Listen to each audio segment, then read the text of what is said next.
यूनिवर्ल्ड news के तमाम viewers को मेरा आदाब।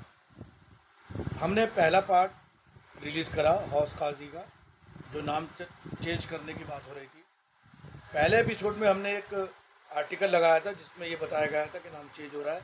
तमाम नेताओं के उसमें नाम मौजूद थे और अब वजाहत कर दी गई है कि नाम चेंज नहीं हो रहा।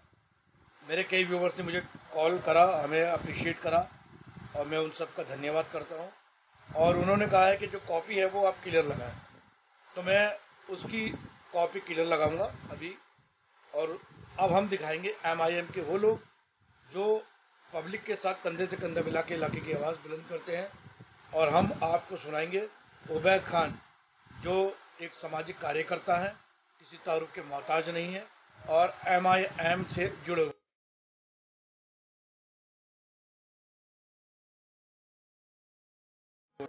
ये नाम चेंज करने पे आपको कितना अफसोस है, कितना गुस्सा है? देखिए जी, अफसोस तो बहुत है, क्योंकि आज तक हम अपने बड़ों से भी सुनते आए हैं, हमारे दादा परदादा जो भी पीढ़ी गुजरी है फराइश खाने के अंदर, उनसे हम हौस काजी चौक ही सुनते हुए आए हैं कि हौस काजी चौक एक ये पुराना कदीमी नाम है। तो इस बारे में सुना कि ये नाम चेंज हो रहा है तो ज़रा दिल को थोड़ी सी तकलीफ़ हुई कि यार हमारी एक पुरानी दिल्ली की एक ये धरोहर है।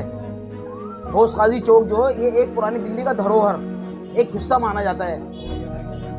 तो ये सुनकर के बहुत दिल को तकलीफ हुई कि इसका नाम चेंज हो रहा है। पर हमारी इमरान हुसैन साहब से गुजारिश है कि इसको ना होने दिया जाए और बाकी इसको रोका जाए नाम चेंज होने से।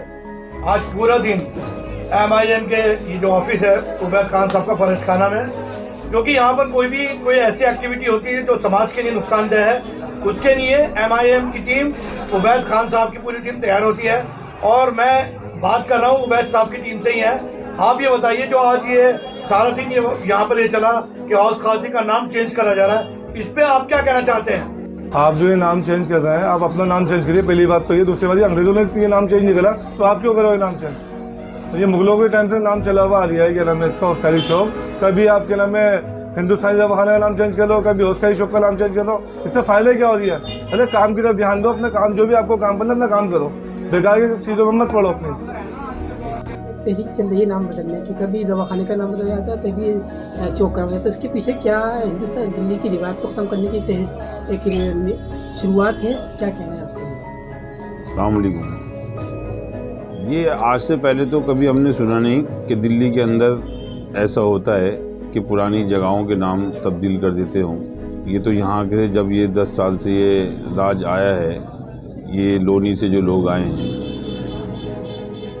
और इन्होंने आने के बाद यहाँ पर जगहों पर कब्ज़ा करना, और मैं समझता हूँ कि ये जो दवाखाने का नाम भी तब्दील करने की कोशिश की थी। जैसे पहले स्कूल के ऊपर इन्होंने इमारत बनाकर बेच दी, MCD स्कूल के ऊपर जो फ्लैट बनाकर, तो यहाँ पर भी ऐसी कोई प्लानिंग इनकी होगी जो इन्होंने ये काम किया था। लेकिन उसमें मैंने आवाज़ उठाई तो उसके बाद फ़ौरन इन्होंने नाम चेंज करने की कोशिश की।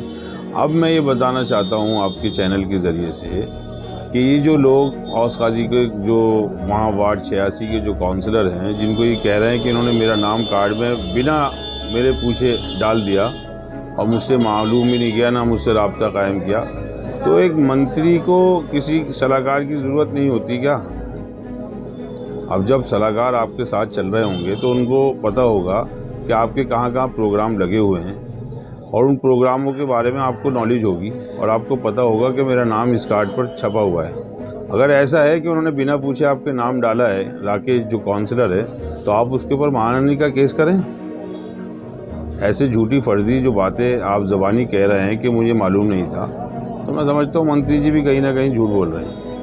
जबकि उस प्रोग्राम के अंदर दुर्गेश पाठक का भी इसमें नाम शामिल था, वो भी उनके MCD के प्रभारी हैं, पार्टी के बड़े लीडर में उनकी गिनती होती है। तो ये तो प्री प्लान काम था जिसको लेके एक राजपाश किया गया, जब जाके अपनी सफाई दे रहे हैं। तो इनको जब ये महसूस हुआ कि इलेक्शन में चंद दिन बाकी हैं और ये एक इशू नया बन जाएगा, जैसे हिंदुस्तानी दवाखाने का बना था ऐसी इशू बन जाएगा, तो इन्होंने फ़ौरन अपनी प्लानिंग जो है वो कैंसिल करी।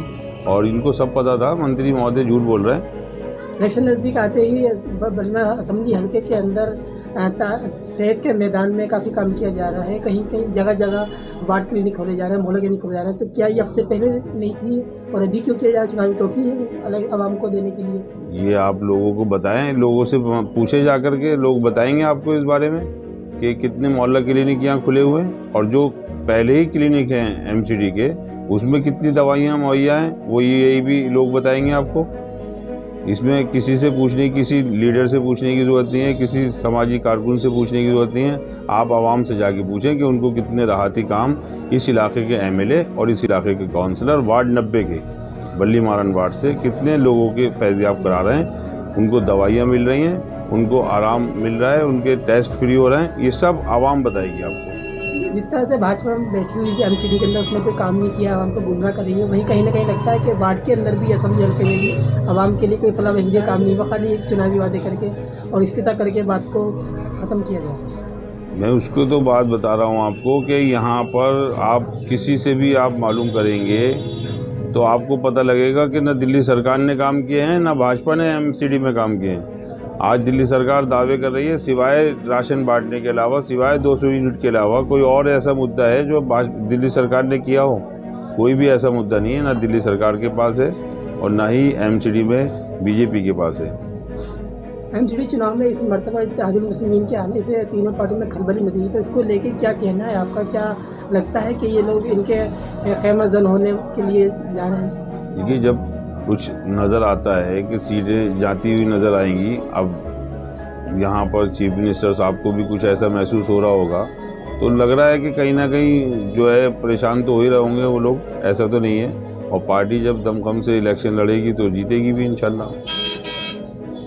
उमेद साहब, सबसे बड़ा सवाल ये है कि काउंसलर और विधायक दोनों ही आम आदमी पार्टी के हैं, इसके बावजूद भी पुरानी दिल्ली की जो रवायतें मिटाई जा रही हैं, नाम मिटाया जा रहा है, हरिचंद वर्मा के नाम पे जो उस्तादी चौक का नाम रखा जा रहा है, शिकायत करने पर वापस लिए जाते हैं। ऐसा क्यों होता है? क्यों ये सिलसिला लगातार जारी है? सलाहकार गलत है ना उनके सलाहकारों को पता ही नहीं कि कहाँ पे क्या नाम चेंज करना है। पहले हिंदुस्तानी दवाखाने का नाम चेंज करके रातों रात उन्होंने अपने वोटर कमाने की कोशिश की कि वहाँ पर पॉलीक्लिनिक वहाँ बन ही नहीं सकती। वो तो कदीमी दवाखाना है, 111 साल पुराना दवाखाना है वो, और उसको बदलने की कोशिश किसने की? उसके पीछे मंत्री दिल्ली सरकार का हाथ है और उनके पूरे बिल्डर माफिया का हाथ है।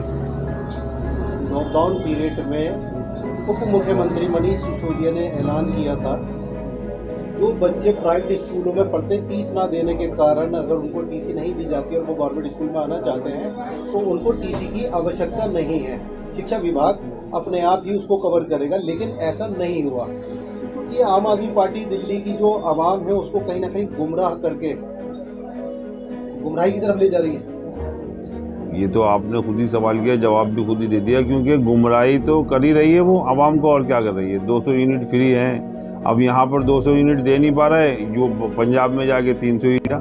ये वही मुख्यमंत्री है जिनसे यहाँ दिल्ली सरकार चल नहीं रही, जहाँ 62 सीटें हैं, और पंजाब में जाकर नए से नए दावे करते हैं, यूपी में जाके 1000 रुपये महिलाओं को बांटने की दावे करते हैं। तो ये सब फर्जी बातें हैं और कागजी बातें हैं। सिर्फ इन्होंने अपने सवाल को खुद ही इन्होंने बनाया और खुद ही इन्होंने जवाब दे दिया। एमसीडी की अगर बात करें तो एमसीडी में तालीम, सेहत जीरो, लेकिन एमसीडी में अब आम आदमी पार्टी बड़े बड़े दावे करती नजर आ रही है कि इस बार भी एमसीडी में आएंगे और एमसीडी को सुधारेंगे। लेकिन आपने बिल्डरी की बात कही थी पिछले इंटरव्यू में, बिल्डर लॉबी को बढ़ावा लगातार मिल रहा है, यहाँ तक कि कुछ गरीब को अपना मकान मरम्मत भी कराना होता है तो एमसीडी में बड़ी रिश्वत चढ़ानी पड़ती है। क्या अगर एमआईएम पार्टी आपको मौका दे और दिल्ली की आवाम के लिए, तो ये जो लेंटरबाजी यहाँ चलती है इसको किस हद तक रोक पाएंगे? मैंने आपको शायद पूरी बात उस टाइम बता नहीं पाया था। मेरी पूरी कोशिश रहेगी कि पूरे इलाके के अपने 90 नंबर वार्ड बल्ली मारन के अंदर कोई भी एमसीडी कर्मचारी किसी से 1 रुपया नहीं लेगा, और मेरा वादा है आप लोगों से, और इंशाल्लाह ताला इसको पूरा भी करने की कोशिश करूँगा कि जो भी अपना गरीब मकान बनाएगा, वो एक तो पहले तो मकान इतनी मुश्किल से बनाता है, लाठियाँ डाल करके और पता नहीं किस किस तरीके से जोड़कर उधार खर्च करके तो मकान बनाता है। अब उस चक्कर में भी अगर वो किसी को एमसीडी को और पुलिस को पैसे देता है तो उसके वो बनाने के लिए और उसको फिनिशिंग करने के लिए कुछ बचता ही नहीं उसके पास। तो मैं पूरी कोशिश करूँगा इंशाल्लाह, अगर अल्लाह ने मुझे कामयाब किया तो मैं ये कोशिश करूँगा कि 1 रुपया भी किसी को ना जाए, नाजायज़। तो अभी आप एमआईएम के कार्यकर्ता जो फरश खाने में इनका ऑफिस है उनको कार्यकर्ताओं को सुन रहे थे।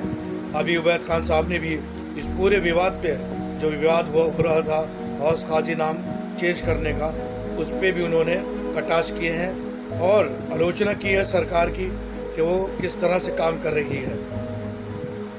इसी के साथ मैं आपसे इजाज़त लेता हूँ। यूनिवर्ल्ड न्यूज़ ब्यूरो, दिल्ली।